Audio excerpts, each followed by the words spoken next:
Evet, sohbete hoş geldin. Bugün masamızda 16. yüzyıldan bir isim var ama şaşırtıcı derecede bugüne ait bir zihin. Michel de Montaigne. Elimizdeki kaynaklar onun başyapıtı denemelerden seçilmiş bölümler ve üzerine yazılmış harika yorumlar. Amacımız da aslında oldukça basit. Yüzlerce yıl önce yaşamış ve neredeyse sadece kendinden bahsetmiş bu adamın bugün seninle, benimle yani hepimizle nasıl bu kadar derinden konuşabildiğini çözmek. Bu gerçekten de en büyük gizem değil mi? Düşünsene, kitap boyunca sürekli ben şunu hissettim, ben böyle düşünüyorum diyor.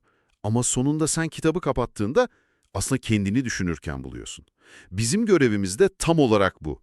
Montaigne kendi portresini çizerken nasıl oldu da tüm insanlığın bir röntgenini çekmeyi başardı. O benin içinde gizlenen bizi arayacağız bugün. Harika bir başlangıç. O zaman önce şu portrenin sahibine bir bakalım. Kim bu Montaigne? 1533'te Fransa'da oldukça varlıklı bir ailenin çocuğu olarak doğuyor. Ama hayatındaki asıl ilginçlik yani eğitiminde başlıyor. Kaynaklarda okuduğumda inanamadım.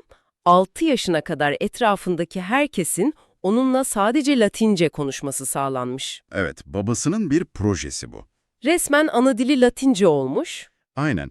Onu klasik Roma ve Yunan kültürüyle yoğurmak istiyor. Bu, Montaigne'in düşünce dünyasını temelden şekillendiren bir deneyim. Yıllar sonra Bordo'da meclis üyesi olarak kamu hizmeti veriyor, diplomatik görevler alıyor. Yani Fil Dişi Kulesi'nde yaşayan bir entelektüel değil, Hayatın tam içinde. tam içinde. Ama sonra 38 yaşında, yani herkesin kariyerinin zirvesini hedeflediği bir yaşta her şeyi bırakıyor. İşte o karar denemelerin doğduğu an değil mi? 1571'de şatosundaki kütüphanesine çekiliyor. Kaynaklardaki o ifade çok çarpıcı. Meclisteki kulluğundan ve memuriyetinden bükmüş fakat sapasağlam olarak Evet. bu bir emeklilik değil adeta bir manifestoyla inzivaya çekilme. Kesinlikle bir manifesto. Bunu bir kaçış olarak görmemek lazım. O dönem Fransa, Katolikler ve Protestanlar arasındaki din savaşlarıyla kan gölüne dönmüş durumda. Tam bir kaos. Korkunç bir kaos. Herkesin kesin inançlar uğruna birbirini boğazladığı bir ortam var. Montaigne işte bu dışarıdaki delilikten bir adım geri çekiliyor ve anlamaya çalıştığı tek şeye, yani insan doğasına yöneliyor. Ve bunun için en iyi laboratuvarın da kendi iç olduğunu fark ediyor. Kendi zihni. Aynen. Kütüphanesinin kirişlerine en sevdiği aforizmaları yazdırıyor, dışarıdaki gürültüye karşı kendi zihninin sessizliğinde bir sığınak inşa ediyor. Denemeler o sığınağın ürünüdür. Ve o sığınakta yazdığı kitabın hemen girişinde okuyucuya inanılmaz dürüst bir uyarıda bulunuyor değil mi? Evet. Diyor ki okuyucu bu kitapta yalan dolan yok. Kitabımın özü benim. Bu müthiş bir şey. Kendini sade, doğal ve her günkü haliyle özentisiz bezentisiz anlatacağını söylüyor. O dönemde herkesin büyük kahramanları, azizleri anlattığı düşünülürse bu müthiş bir cüretkarlık. Cüretkarlığın da ötesinde bu bir devrim. Çünkü Montaigne bir felsefe sistemi kurmayı açıkça reddediyor. Hatta tam tersini yapıyor. Tam tersine, kaynaklardaki bir yorumda dendiği gibi, ona göre insan düşüncesi sistemleri kırarak gelişir. Çünkü hiçbir sistem hayatı ve insanı bütün zenginliğiyle kucaklayamaz. O sana ne düşünmen gerektiğini söylemiyor, sana nasıl düşündüğünü gösteriyor. Bu çok iyi bir ayrım. Kitabın adı boşuna denemeler değil. Fransızca essay kelimesi hem deneme hem de girişim demek. O, düşüncelerini bir sonuca bağlamaya değil, sadece denemeye, tartmaya, onlarla oynamaya girişiyor. Bu deneme hali, metinlerde sürekli karşımıza çıkan değişkenlik fikriyle de çok uyumlu. Tabii ki. Bir yerde şöyle diyor, duruşu değil geçişi anlatıyorum. Günden güne, dakikadan dakikaya geçişi. Yani kendi çelişkilerini, bir gün cesurken ertesi gün korkak olabildiğini saklamıyor, tam tersine bir bulgu gibi sergiliyor. Aynen öyle. Bu kendini ifşa etme hali bugün bile çok radikal değil mi? Kesinlikle öyle. André Gide'in yorumu bu noktada tam oturuyor.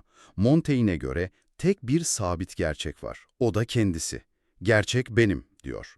Ama bu narsistçe bir tavır değil. Hiç değil. Tam tersine insanların yüzündeki o olması gereken insan maskesini fırlatıp atmak istiyor. Ve bunu yapmanın tek yolunun önce kendi maskesini çıkarmak olduğunu biliyor. Kendi kusurlarını, kararsızlıklarını, anlık heveslerini ortaya dökerek aslında hepimizin o maskenin altında ne kadar benzediğini gösteriyor. İşte bu yüzden Montesquieu o meşhur sözü söylüyor. Evet, Yazarların çoğunda yazan adamı görüyorum, Montaigne'de ise düşünen adamı. tam olarak bu. O bize düşüncenin bitmiş halini değil, oluşum anını, o ham ve dürüst süreci hediye ediyor. Peki, bu düşünen adamın atölyesine girdiğimizde nelerle karşılaşıyoruz? Mesela eğitim hakkındaki fikirleri. Beni çok etkiledi. Hı hı. Ezberciliğe karşı adeta savaş açmış. Ezber bilmek, bilmek değildir diyor. Değildir, evet. Belleğimize emanet edilen her şeyi saklamaktır.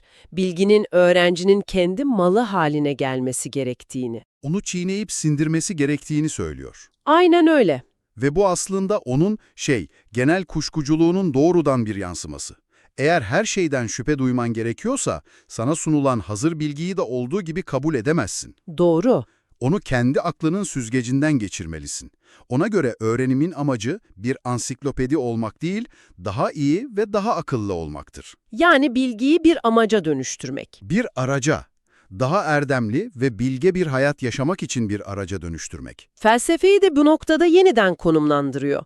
Onu akademik sıkıcı bir uğraş olmaktan çıkarıp hayatın merkezine koyuyor. Evet, diyor ki felsefe, asık suratlı, çatık kaşlı ve belalı bir şey olmamalı.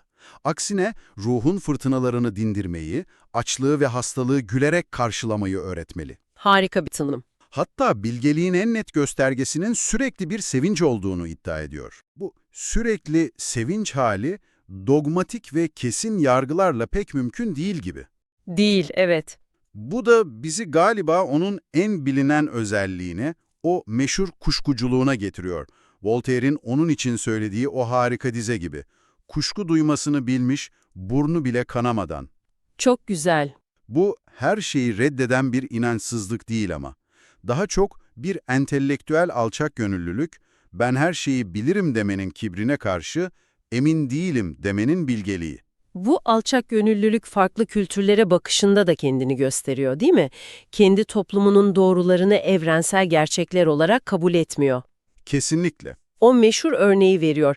Bir toplumda ölen babayı yemek en büyük saygı ifadesiyken, Diğerinde en büyük günah. aynen bunu anlatarak aslında ne yapmaya çalışıyor? Aslında kendi çağının en büyük hastalığına, yani fanatizme karşı bir panzehir sunuyor. Herkesin kendi doğrusu için insanları yaktığı bir dönemde, durun bir dakika, sizin doğrunuz tek doğru olmayabilir diyor.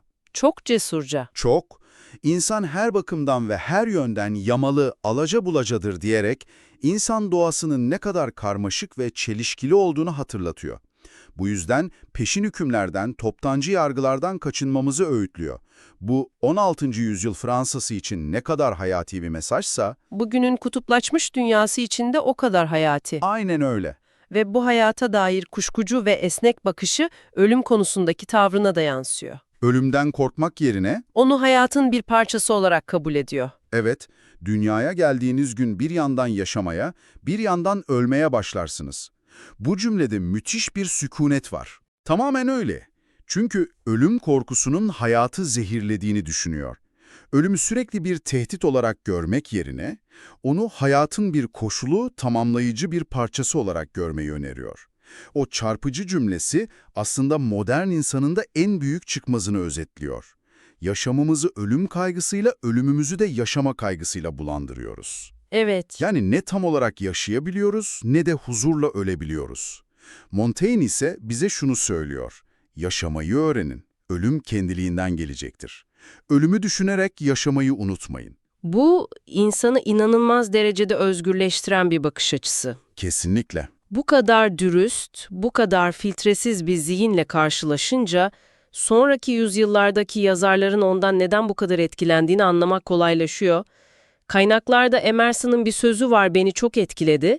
Bu kitabı diyor, yaşadığım başka bir hayatta yazmışım gibi geliyor. Çok güzel. Sanki her okur Montaigne'de kendi kayıp düşüncelerini buluyor. Kesinlikle ve onun mirasını belki de en güzel özetleyen şey, Saint-Beuve'in kaynaklarda anlatılan o hayali cenaze alayı metaforu. Montaigne'in tabutunun arkasından yürüyen devasa bir kalabalık hayal ediyor. O alayda kimler yok ki? İşte o metafor harika. Ama biraz açalım bunu.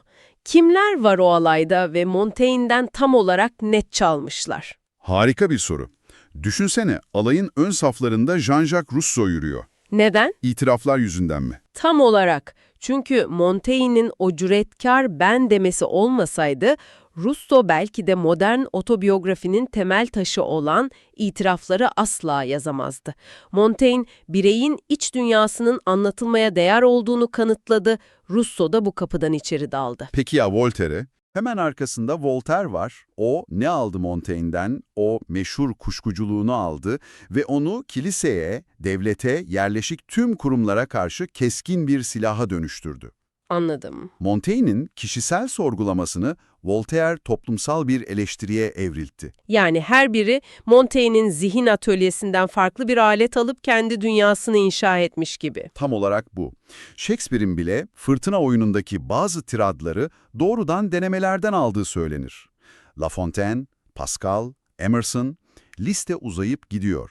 Ve Sainte-Beuve o metaforun sonunda en can alıcı noktaya geliyor. Alayın en arkasında diyor, belki de hepimiz yürüyoruz.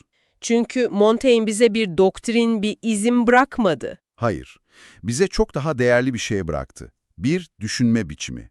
Özgür, dürüst, kendini aldatmayan ve sürekli kendini tartan bir zihin.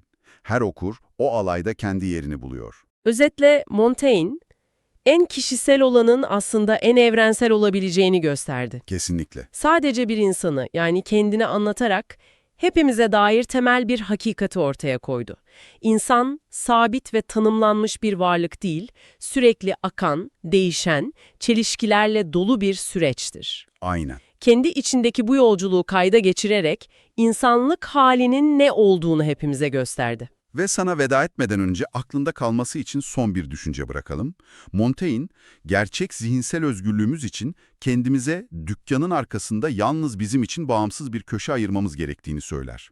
Orada, diyor, yabancı hiçbir konuğa yer vermeksizin kendi kendimizle her gün baş başa verip dertleşmeliyiz. Bu dükkanın arkasındaki köşe fikri beni gerçekten sarstı. Hı. Sürekli bildirimlerin, e-postaların, başkalarının beklentilerinin ve dış seslerin bombardımanı altında yaşadığımız bu çağda o köşeyi yaratmak ve korumak ne anlama geliyor acaba?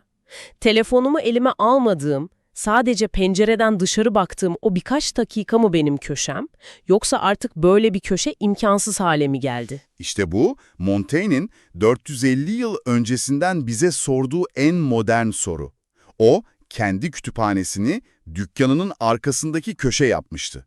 Peki senin o bağımsız, tamamen sana ait olan, kimsenin beklentisinin giremediği zihinsel sığınağın neresi? Ve belki de daha önemlisi, Evet, oraya en son ne zaman uğradın? işte bu sorularla seni baş başa bırakalım.